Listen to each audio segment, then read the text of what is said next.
Hello, happy day 8. We're on Wednesday, June 15th. Unfortunately, I'm not there, but fortunately, I do have a sub, and I'm super excited because I get to go to my best friend's kids' elementary to middle school promotion. I don't think you care, but that's where I'm at, and I'm the teacher of the family, so I have to do that kind of stuff. So normal routine, please. Day 8 check-in. Are you honestly aware? This is so awkward because it's 10:30 at night and 4 of you have checked in. So glad to see you tomorrow. There will be a warm-up prompt. Stop turning them in. They're not due till Friday. I'm gonna post this video with instructional materials and try to have you click there. I'll also send it via Jupyter. So we got two things today, charting the op-ed and a rhetorical précis. If you have written a précis before, this is a little bit more straightforward. I try really hard to break it down so that someone can do it by themselves without a lot of help.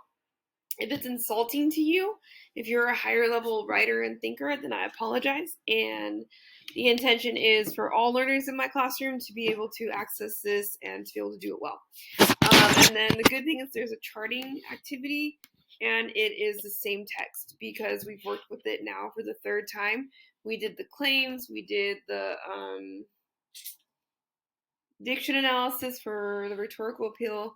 Now we'll do the charting and a précis with it. And then spoiler alert, when you have another essay on Friday, it's just going to be evaluating the argument that's from the same article because with summer and we need to practice skills, but we need to practice them all in one place.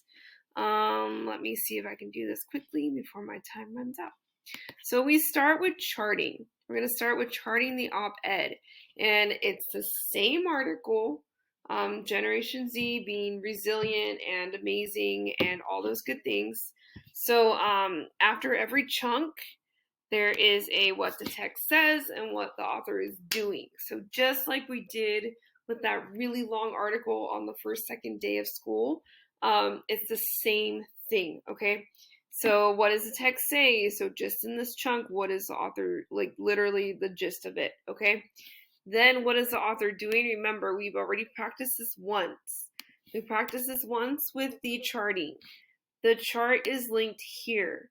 The goal is to avoid saying the author says, the author tells, the author says.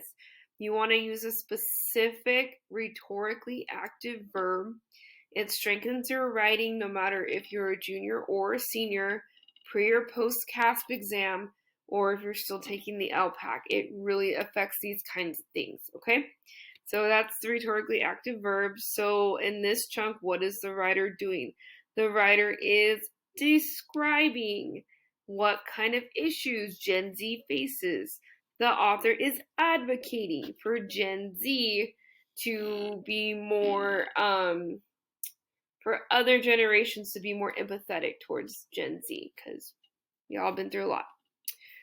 All right, so there's 1, 2, 3, 4 of those little charts because there's 4 chunks of information. Okie dokies. So that's the charting. That's part 1. In theory, this shouldn't take you more than 45 minutes. If you're going to do it very thoroughly, 45 minutes tops. If you're a fast worker and you take a few phone breaks here and there, 25 minutes, okay? So that is the charting the op-ed, due normally on the 16th. I will be back. I'm only going to be gone Wednesday. Then the second part of this is a rhetorical précis. A précis is not a summary. A précis is the evaluation of the author's argument and how they make the argument. So we've been leading towards this. Everything we've been doing with the rhetorical appeals, the active verbs, it's all been leading to this. The best part is that every single sentence is laid out for you.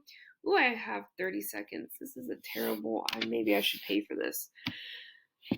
Everything is laid out for you. So pay attention to the columns.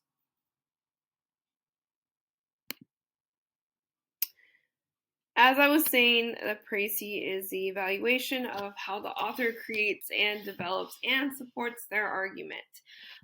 This is very, very hand-holdy. It's hand-holdy because I have all kinds of learners, and I will edit this video so I don't repeat myself. So, sentence 1, in the blank title by author's full name, the author, choice B, that main claim, okay? Literally fill in those blanks. Use that word bank that's provided. The colors, it all corresponds. And if you're not a linear box thinker, I apologize, but this is my brain. And in my eyes, I hope that I am helping you. So if you see in the choice A, you're looking at column A, okay? So is it an article? Is it a book review? Okay. An essay, a column, an editorial, okay? It says it in the title. It is an op-ed, an opinion editorial. Please do not say in the article. Please use the specific word that I asked you to use. The title. Go to the article and type out the title. By author's full name. Scroll to the bottom. Please type the author's full name. The author does what? Do they argue, assert, suggest, claim, questions, or explains that? And the main claim. And remember, y'all figured that out right away because I built a whole summer school course on the word resilient. So the main claim should say something about resilience, okay? Sentence 2, the author's last name supports their, choice B, look in the green B column. Supports their argument, supports their suggestion, claim, explanation by, there it is. Rhetorically active verbs, this is why it's very, just trust me, use them. And if you can make it a habit when you go into the regular school year, and your English teachers will love you for it. And then the author's purpose is to, yellow column, yellow letter D, is it to inform, to persuade, to convince, to point out? And then finally, sentence 4 is kind of like, it's a little bit of an opinion, and no, pretend I didn't say that. The author writes in what kind of a tone? So remember, we already looked at word choice.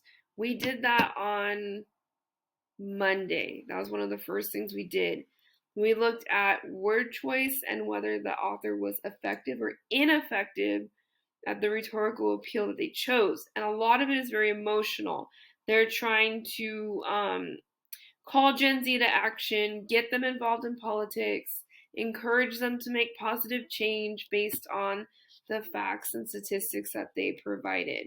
Wow, look, it's almost like I'm lecturing, like it's in a normal day and I'm actually there. So if you take a few minutes and kind of painfully get through my robot voice online and my rambling, you'll be in a good spot. Okay, so what kind of tone? Are they a humorous tone, bitter tone, judgmental, disgruntled? This professor who's like, I am a Gen X person and this is what I see in the youth. Like, what's the tone of that person? Then, who's the intended audience? Is this piece written for you? For you, Gen Z? Is this tone written for someone like me, like a millennial, to understand what's going on with the new kids of the world? Or is it written for like older people already in power, like baby boomers and like Gen X people? Like, what's the intended audience? Please don't just say people. Please don't say students. It is more in depth than that. Okay? So I'm literally asking you to do a few things while I'm gone. Please also do the check-in. Okay, cool. Still 4 people. And the check-out. And then continue to turn in late work, but please, no, never mind. That's another video. Let me get to that one.